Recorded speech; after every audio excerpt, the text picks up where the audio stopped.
Welcome back, everybody. I'm excited to have you all here today. We have got on a money mindset and financial coach. Her name is Kim Kent. Hi, Kim. How are you doing today? Hey, I'm well, thank you. I'm awake. It's nice and early here. Yeah, so Kim's in Australia. I'm in Canada. Kim, talk to me a little bit about yourself. Like, how did you get into this work?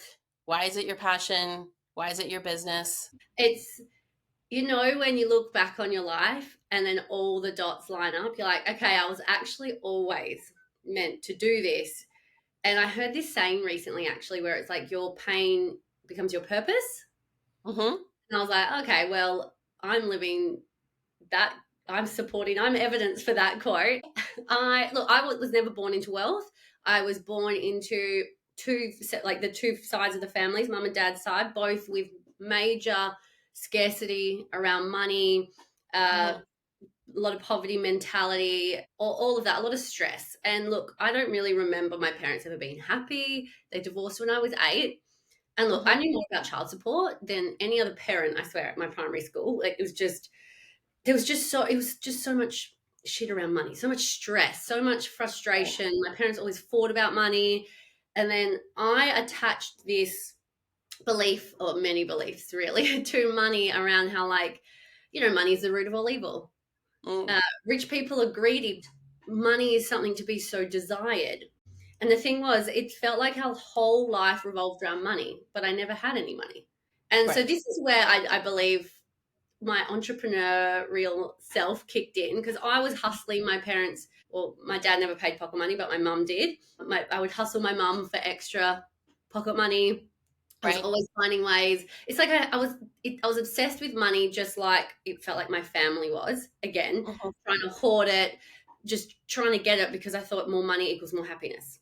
Right. So, you know, Or maybe in your case, also less arguments. less stress, less fighting, Yeah. less pain. Yeah, more money equals less pain. Mm-hmm. And, I started working from the legal age in Perth at the time. It was 13 years and 9 months old. And on the day, like, I was applying for jobs the week leading up to it so I could start working. So I was like, I got to make money. I got to make money. Got to make money. I did the whole, we called it, it's now something else, but it was called your TEE, or tertiary entrance exam. So your high school, when you have to do all the exams to get into university. So I did that, of course, because, if I go to university and I get a Yeah, you'll make more degree, money. I'm going to be successful and I'm going to make lots of money. Right. So I did that. I went and got 2 degrees in sports science and exercise physiology. Oh I my did 2. gosh. Wow. Yeah. Wow. Like, why not? Like, more money then. Doesn't it mean more money? And then because it was a new degree, the exercise physiology, I was up against physios and all that. So it was very hard to get a job. And so I ticked all the boxes that I thought I had to do to be financially successful. So I would never have to live a life like my parents lived, constantly struggling, constantly sacrificing, locking themselves into a job, like all those things. I Hmm. actually then fell into Pilates teaching. And if anyone would know, like, everyone's like, Pilates is amazing. I'm like, yes, but I also still went and did the 3-week course to be able to teach. Plus, I just spent 4 years and $40,000 to become a Pilates instructor. So I was already like resenting. I could have just done a 3-week course to do Got this. it. Yeah. I fell into the online business space, and I aligned with a company that sold health products, and I saw a way to work for myself. So I Hmm. went down that track, and you're exposed to so much personal development and all the trainings and the motivation and all that. It's like it just spoke to me. I'm like, my gosh, this is so inspiring. This is so motivating. So I was putting myself through this personal development, growing a business. I actually hit the top rank within a very short period of time. I was one of the youngest and fastest people to do it in the company in Australia, because I thought, if I get to the top, I'm going to be successful and I'm going to make lots of money and I'm not Right. going to stress. The It's always you learn. It's always the lessons. So I did do it via burnout and hustle and never feeling good enough and constantly seeking validation. It was exhausting. But look, I have proven that you guys can financially succeed with a masculine energy as a female. Right. That you Okay. can do it, but at the Yeah, cost sure. of your mental health, your physical health, your energy, your emotional capacity, just constant roller coaster burning out. But I did it. But the thing was, I was earning $100,000 a year as a 26-year-old, residually, which means if I didn't work for the month or 2 months, whatever, I came and actually moved to Canada. No, okay. 6 months I still got paid because I'd built this business. So I didn't have a mortgage at the time. I hadn't married my now husband. I haven't had a child, which I now have a 2.5-year-old. Many commitments, overheads, but I could not save. I felt like I was rich for the week I got paid, and then I Got was it. broke for the next 3 weeks waiting for my next monthly paycheck. Yeah. So I hit this point where I'm like, but okay, I have the money and I have the time flexibility and freedom, but it's still not enough. I'm still stressed. I was probably same, very, very similar path. Parents divorced when I was 2. All I knew was fighting about me and fighting about money. And I Yeah, associated myself as being expensive, like a burden, because I yeah. cost my parents money because all I could hear them do was talk about me and money. Oh, And that's like it exactly. was, and I have forgiven my parents for, not having the tools and the skills at the time to be able to like navigate those relationships and also having me in the hallway to hear these discussions. But it definitely set that same course for me. Lots of masculine energy in the beginning part of my career, hustling, trying to get bonuses in my company, trying to get promoted, all those things, and never feeling like I was ever getting ahead. Yeah.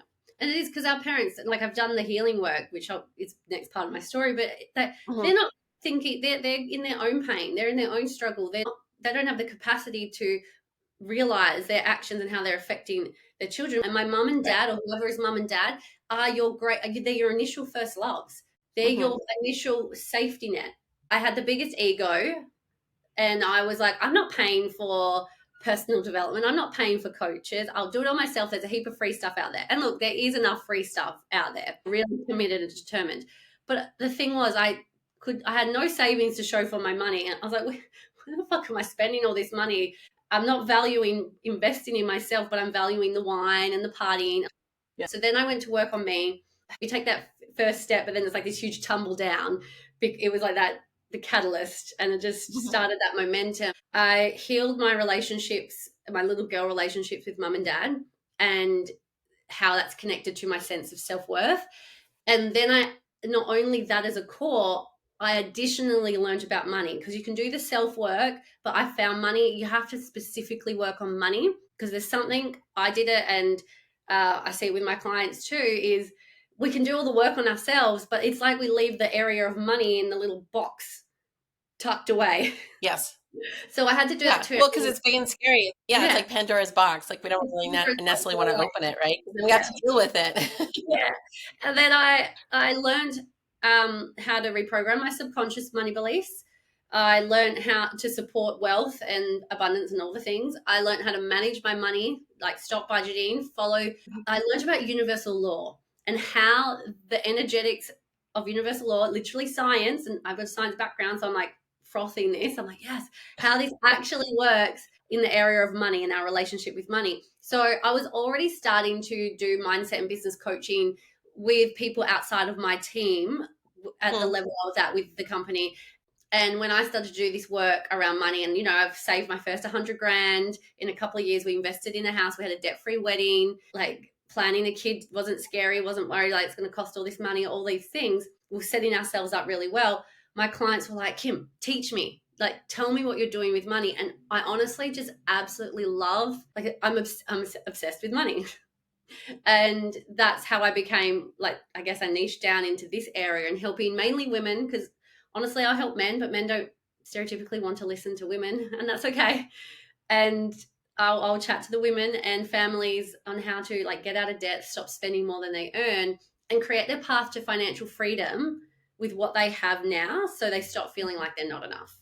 Right. And I've been doing that for the last few years. Awesome. I love the story. And I love how, like you said, like your pain turned into your purpose. And, you're able to like eloquently share like all those sort of things that you went through. I felt a connection to it because I have a similar sort of past as far as how I, got into my own business, but also dealing with my money beliefs. I, took some training in that area as well, especially when I started entrepreneurship or even thinking about going into entrepreneurship. I knew I had some blatant money blocks and I needed to kind of understand those and clear those so Yeah. that I couldn't, like, I already had that in my corporate career and in my personal life, my relationship with my children's father at the time.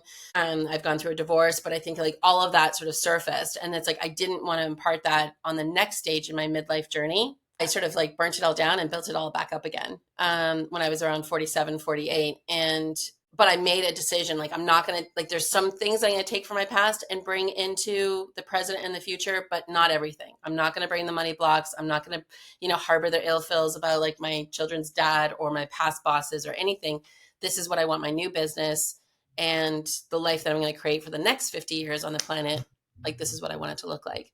So when you're working with your clients, you have a program called Wealthy as Fuck, which is awesome, money program. Let's just put it out there. What does that look like? What could clients expect from you when they're working with you in that space? Yeah, I've put together this framework, and why it's so different to just other money mindset coaches or learning how to manage your money is the three key pillars to the Wealthy as Fuck framework is it is money mindset, money management, and the manifestation. So it's the perfect balance of the masculine and feminine energies of money. And Right. based on all the different things I did all the courses, got the coaches, read the books, tried all these things, and I noticed that when I actually balanced these three key areas together, and they were all work on getting all three a 10 out of 10, that's when things started to shift. That's when I started to feel this security, this stability, creating a really strong foundation to then build upon. So you want money to look a certain way in your life, you have to do the work on yourself, but specifically like nurtured to money. It's online trainings, it's lifetime access, but I also have an academy where we do weekly support calls and Q&A and live coaching and meditations. And so you talk about like budgeting, not budgeting. Which is it? Should we budget? Should we not budget? okay, so if everything in life is made up of energy, Yes. we know this to be true. And if a little science lesson, an atom is the smallest measurable piece of matter, like physical matter, and it is made up of energy, positive and negative energy waves. Right?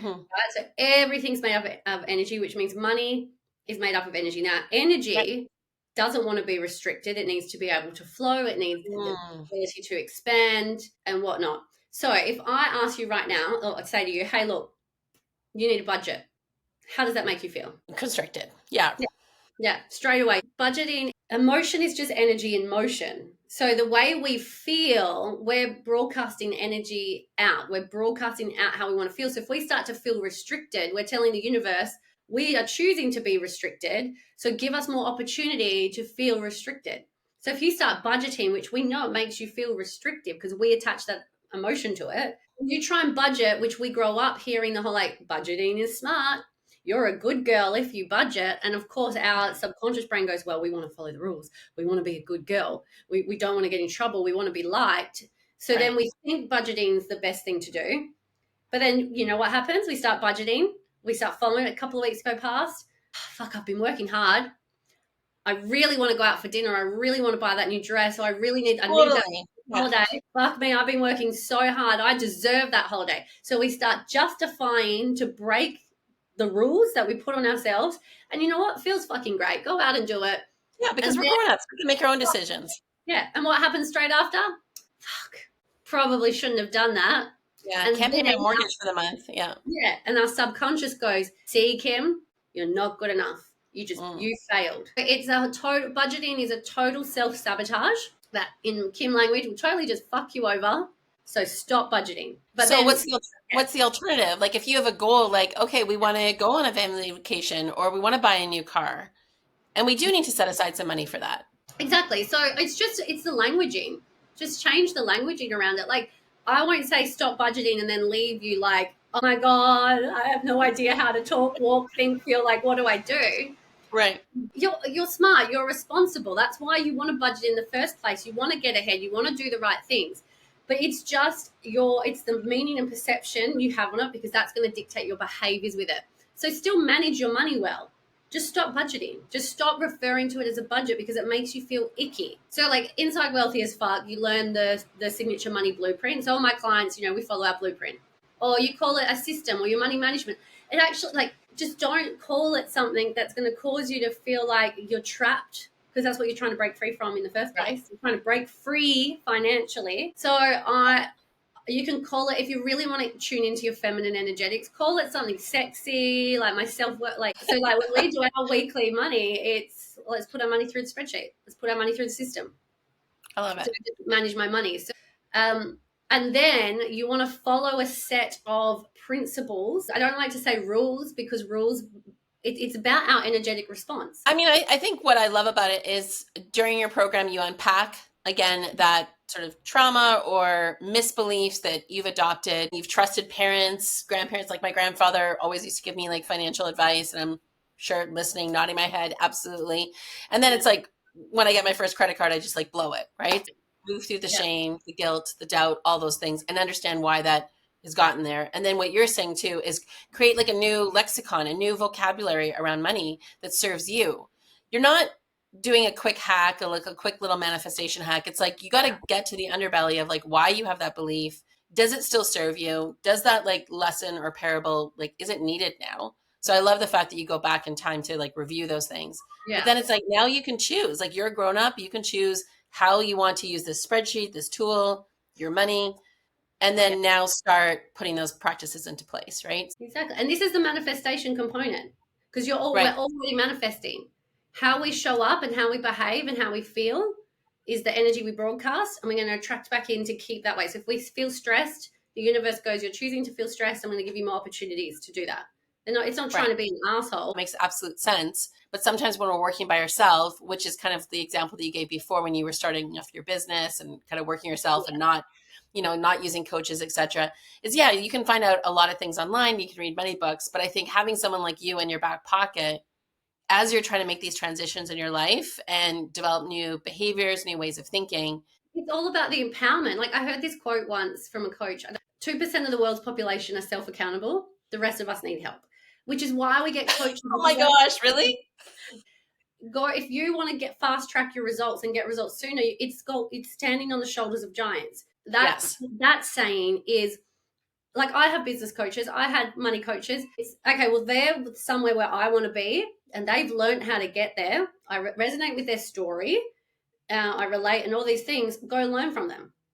And if I'm going to learn their systems Yeah. and their strategies and their tools to fast track it, that's how I've managed to get results. And this is how I launched my money coaching program because I had a kid, I had a baby. I hit almost $300,000 in sales. And that was Wow. 2 years ago. And I share that because, and I've worked less because I had a kid. She's only in daycare now and she's 2. Like I didn't do it with Mhm. any help before. I have a husband who's very hands-on, so very grateful there. But my point is, I went and got the business coach, and I've done the coaching with myself for my money. So when Mhm. I learn the systems and the strategies and the tools, and I apply it, and I get the accountability, and not try and do it on myself because my ego and my old programming that wants to keep me Yes. safe and in my comfort zone creeps in. That's when I get the results. So that's why you do what you do, because people need you. Go get the help, because time and money are your most precious, valuable commodities. You can always make more money. You can't make more time. I will always recommend invest money to save time. Just be smart about it. Learn how to manage your money well, so you're not just investing as a gamble. Like you have a Yeah, plan. do some due diligence too on who you're Yeah. investing in. Yeah. But I think that's like, that's why we're also talking here today. Like we're on a podcast. People are going to listen to this podcast. If you like what you hear, Mhm. reach out to Kim, reach out to Brenda, see if this is like, these are people that you want to work with. Check out their social proof, their testimonials, those type of things, but do the due diligence. But so you have a gift Yes. for us listening to all your great stories today. What's the gift? So every month I open up my calendar for a 30-minute free savings strategy call. It's normally worth $197 or $200, right? Right. But it's free. I've got some questions to ask you to get really clear on, like, where are your money blocks? What's going on? What's working? What's not working when it comes to money, your finances, all those things. I am going to see if, like, how can I best help you? What is the strategy going forward that you need to follow? You will Right. leave with 3 steps. Now, I'm going to give you some steps on here anyway. So Okay. what I'm going to share here in this call, I will personalize to you, because right now, when I give you to finish up this session, and if there's time, then you can ask me questions, and we can just get you set up with starting to follow wealth principles and Mhm. aligning with universal laws, so you can start creating your path to financial freedom. Love it. And so where can people find you, Kim, if they want, like, we'll make sure that we in the show notes have the link that you're going to set us up with for that call. But just Yeah. in general, where can people find you and learn more about you? Instagram's like the place to be, I find. Like if you're on Instagram, it's Kim Kent __. Like there's a link there that has information on Wealthy as Fuck. You can download a free ebook that I have there. You can connect in with my new podcast that I've just started. There's a free Facebook community group. So kind of Instagram's the hub there. Okay, awesome. We'll make sure that we have all of that contact information in the show notes as well, so people can reach out to you. Okay, so shall we give 5 budgeting hacks? Yeah, well, yeah, let's lay it on me. Okay, so we've already done the first one, which is stop budgeting. So Okay. remove that word from your vocabulary. Like this next one, if you do nothing else but this, you're going to see change. It's just not as powerful when you do everything together and perfectly tailor it to you. But when you receive income, when money lands in your account, when you get paid, however it is you get paid, the first thing you need to do is save. Before you pay your bills, before you pay your like wages or staff wages, because everyone listening is in business. So you're going to have your business income and you're going to pay yourself. So there's kind of 2 components to it. But as a general, like when you pay yourself, you're going to save as well because you paid yourself a wage. But you want to save. I'll elaborate on this because there's a lot of talk out there where it's like, and I believe in this too, where you don't just want to save because money saving in the bank collects dust. With the rate of inflation, it can lose value. But it's the point that you're putting profits first. It's the point that you are putting money towards you, your future, bigger investments that are going to bring you more money in return. You know, whatever it is, it's just you're putting that first because you're responsible and you've got good girl budgeting behavior. So you're going to pay your bills. Yeah. You're not going to get behind. You're going to do the right thing. But look, all your bill companies, they don't give a shit about you. They just want their money. Mm-hmm. So you're going to pay them. Don't stress about paying them first. Don't hand over your power. So save first. And then the third, that's 3. Yeah. Third thing is use a percentage because percentage is expansive, especially in business. If your income's fluctuating, but you save the same percentage, you know, the weeks that you earn more, you can save more. But the weeks that you earn less, you're still saving the same amount via percentage, but you're not like leaving yourself with less because you're like, I'm going to stick to the same savings amount. Percentages, because you always earn 100% no matter what. So so percentages, separate accounts, as I say, organize your shit. Don't have your bills coming out of where you're holding profits or holding your savings because that's your money and then you're letting a bill come and have separate accounts to be organized. And then the last one is actually energetically pay your bills last because most of the bills are going to... Yeah, which is interesting because I think like that is definitely good girl conditioning. You've got to pay these creditors. They're going to come and knock on your door, blah, blah, blah, blah. But you're still going to pay. This is the thing. And I had to learn this because I was maybe save if I had anything left, but pay your bills, be a good girl, don't get in trouble. All the things like so it's all about conditioning to be loved and validated, right? Ever since I do, like, I don't worry about my bills. The only thing is I will never be late on my phone bill because they charge you. And I was like, they're not getting any more. Like, no, I'll pay that on time, which I just remembered. I'm pretty sure my phone bill's due. Yeah, I totally resonate with you on that.